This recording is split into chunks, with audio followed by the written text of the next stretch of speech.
Well, alrighty then, I'll try this again. The darn phone cut my video off to remind me that it wants to update, which I do not want to do. Anyway, this here is the factory I used to work in from when I was 15 years old until I was 19 years old, from 1983 to 1987. This was Central Wire. There's the employee entrance right there. Central Wire Industries. We made wire. You can probably tell by the name of the place that that's what we did. Anyway, put the lid back on that. Yeah, and I worked in there from 83 when I left home until 87 when I was 19. I worked from 15 until 19. Anyway, worked 4 to midnight so I could get my high school diploma. And, yeah, but that's the place anyway, Central Wire. Now I'm going to tell you a story about something that happened on the weekend, and it shows how petty and stupid my hometown is. But first I'll show you this here. This here, you can't really tell in this picture very well, but there's railroad tracks run along here. You'll see it here. I'll do this. There we go. See, there's the railroad tracks. And you'll notice the track bed is quite high in this picture. It's been like that since 1976 when I was 8 years old. Prior to my being 8 years old, it was actually down low. It was about even with the parking lot there, with that parking lot. And anyway, the story is that there was a derailment, and a train carrying brand new 1976 GM cars, Chevs and Pontiacs and Buicks and Oldsmobiles, etc. It derailed, went off the tracks there and dumped cars all over the place and everything. It was an awful mess. Anyway, what they did, because they raised the track bed when they cleaned the mess up, and what they did actually is they plowed all those brand new cars into the track bed, and they used them as filler to raise the track bed. So those railroad tracks, and this is something there'd be a lot of people wouldn't even know this, people who go over those tracks every day. Underneath those tracks, there are a whole bunch of brand new 1976 General Motors automobiles. And I know this because I actually watched them do it. Because the way things worked back then, okay, we'll go around here. I actually lived up this road way up there and over the hill and on the other side of the hill. And come into town on what was called the high school bus. And I talk about that in some of my other videos. I used to ride right at the back of the high school bus with the bad boys, the big high school boys from when I was 5 years old on, because I was scared, but I didn't want them to know I was scared. Couldn't show weakness back in those days. Back in 1973, you better not show any weakness, I'll tell you. Life would be over for you if you showed any weakness. Anyway, they'd be smoking cigarettes and looking at dirty magazines and throwing stuff out the windows and telling lots of, I'm sure, bullshit stories about conquest with girls and all the rest of it. And anyway, that's where I'd sit, is right back there with them anyway. I've got to be a member of the group, I guess. But our bus driver was a fellow by the name of Bruce Thompson. Every so often, Bruce Thompson would look up in the mirror over his head there toward the back of the bus, and he'd roar, "Settle down back there, you bunch of reprobates." Really, he couldn't have cared less what they did. He was just, every so often, he'd just do that, Anyway, we get into town, and the first bus I rode on was a 1949 Chev school bus, and it was in rough shape, I'll tell you. And, yeah, that was in 1973. And that bus was used, I think, until 75 or 76, something like that. Anyway, then it finally just fell apart and broke down to the point where nothing could be done with it. But anyway,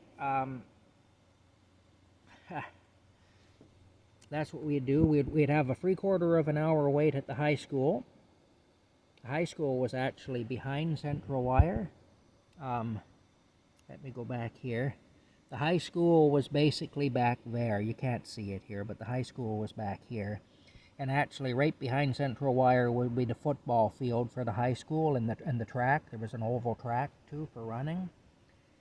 Anyway, when we were waiting for the town bus to come to take us over to St. John's Separate School, which was a Catholic school. In those days, Catholic schools were called separate schools. The town bus was driven by a white-haired old man by the name of Fonzie McKinnon. And it was a kind of a rough old International Harvester school bus, but it was newer than the bus I'd come into town in. It was more of a 1960s bus than a 1940s bus. Anyway, come into town on that, and but in the meantime, during our 45-minute wait to change buses, I had lots of time to stand in the football field to get as close as the workers would let me get, and watch them work on the derailment. And I watched them plow all those 1976 Chevs and Pontiacs and whatnot into the track bed. Big Chev Bel Airs and Impalas, and Pontiac Parisiennes and Laurentians and stuff, they all went into the track bed anyway. Cheaper than fill in those days. Cars were worth nothing back then, really. They just weren't worth anything. And so that's what they did. But anyway, the story I want to tell you, let me flip this back around here. There we go. On the weekend, I got a text from the people who own the storage lockers that where I have a sea container rented there for my worldly belongings, because of course I lost my home. So you can see there, the place is called Rent My Box. Haha. I have a wicked sense of humor, so as you can imagine, I find that quite funny. But anyway, I got a notification. I got a text from them, because what's happened is the town of Perth, which is my hometown, has gotten an injunction against them. Apparently, this is offensive. The town of Perth doesn't like these storage units. And so, they've been ordered to remove all those units from the property. So I got notified that my unit needs to be moved too, and so they just asked me permission to move it, which of course I granted. I mean, what can you do? They have to move it. They don't have a choice. They've got until December 20th to do it. There's an actual court injunction, so a judge has ordered them to clear out of there. And so that's what's going on now. The guy owns the property, but that doesn't matter. He's not allowed to have his store and lock place there. It's been there now for probably 4 or 5 years, but it's become a problem, I guess. I don't know. It's weird. But I find Perth is a very weird place, and yeah, it's a tough place. It's a really tough place to live for a variety of reasons. And it's really because of a lot of it has to do with the authority figures who run the place. But I mean, it doesn't look bad, though. You can see they're all well organized and stuff, so I don't really know what the issue is. But anyway, the containers are going to be moved out to where the wrecking yard used to be, because this family used to have a wrecking yard, and these people are actually friends of mine, this family, and I used to spend a lot of time out at their wrecking yard when I was young, and wait up until even when I was a young man. In fact, let me just bring it up here. We'll bring it up here. I'm going to show you the, oh, here we go. Okay, now, we got to go here. I just need to, oh, wait a minute, we'll go here. Yeah, here we go now. Let me just look and see here. And finally, We'll look and see here. We'll keep looking here. We'll get there. 5 things you're, according to it. Here we go now. Oh, I'll show you this real quick. I think this is a really pretty picture. of the barn. Of the barn, which is over there. That's how it looks today. Anyway, let me keep looking here. Okay, we keep going here. Oh, there we go. Okay. Now, this is the wrecking yard where I used to hang out, my old stomping grounds. This is how it looked in 2012. This was a wrecking yard for cars. There's the workshop. I used to fix my 47 Dodge in that workshop. They used to let me use that to fix my car when I had the 47 Dodge. There's how it looks today. There's how it looks this past summer. And you can see they've already got some storage containers in there. And, yeah, anyway, we'll keep going here. And there's where the shop used to be. The shop burnt down in around 2014 or 2015, the shop burnt to the ground. So it's gone now. But it goes to show how much things change anyway. But you can see there's the wrecking yard today, and there's where the shop was. The shop was around the corner from the wrecking yard. And there's the shop before it burnt down. This picture was from 2012. And there's another picture from 2012 of the wrecking yard. And of course, you can see what it looks like now. That's where my sea container is going to end up anyway, with my belongings in it. But what I wanted to tell you, I want to tell you a good story here about working in that shop on my car. One of the brothers there, a fellow by the name of Alvin, had a real good sense of humor. Very, very smart man, very quick-witted. He's now passed away. He lived up to be nearly 80 years old, and he passed away. But Alvin, this was back in the 1990s, and he was a welder by trade. And he used to work in there welding. All the farmers from the area would bring in their stuff. If anything broke, a piece of equipment, he'd weld it for them. Anyway, there was a washroom in this part of it, right in the back there, in the back corner. There was a little closet, basically, that had a toilet and a sink in it. And the toilet, the plumbing wasn't great in that building. There was really nothing that was great in that building. But anyway, the door would be closed, and every so often the toilet would go bloop, bloop, bloop, bloop. You'd hear that every so often. If you're in there, you'd actually see bubbles come up into the toilet bowl. But anyway, you'd hear it bloop, bloop, bloop, bloop. Well, there was one day I had my old 47 Dodge car in there, and I was doing some work on it, and a man came in to see Alvin. He had some business with Alvin, and he and Alvin were standing there outside the washroom door. Of course, he'd never been there before. He didn't know what was behind that door. And they're standing there talking over their business, and you hear that sound, bloop, bloop, bloop, bloop, from the toilet. Well, the guy stopped talking mid-sentence, and he got this puzzled look on his face. And he kind of shook his head. He said, "What was that?" And without missing a beat, Alvin says, "Fish tank." That's what he said, fish tank. As if a place like that would have a fish tank in it, Anyway, that's what he said, Alvin. He said, "What was that?" Alvin says, "Fish tank." And I'll tell you, everybody in that shop just started to roar or laugh, and it was so funny. I still laugh when I remember that. Fish tank. And I mean, you can see by the picture of the shop, and as bad as it looks from the outside, it looked even worse inside. Trust me, it was nasty in there. It was not a place at all where you'd ever have a fish tank. If you had a fish tank in there, the fish would die. The fish couldn't survive in that environment. Anyway, it's just kind of a funny story anyway. Alvin was very quick-witted.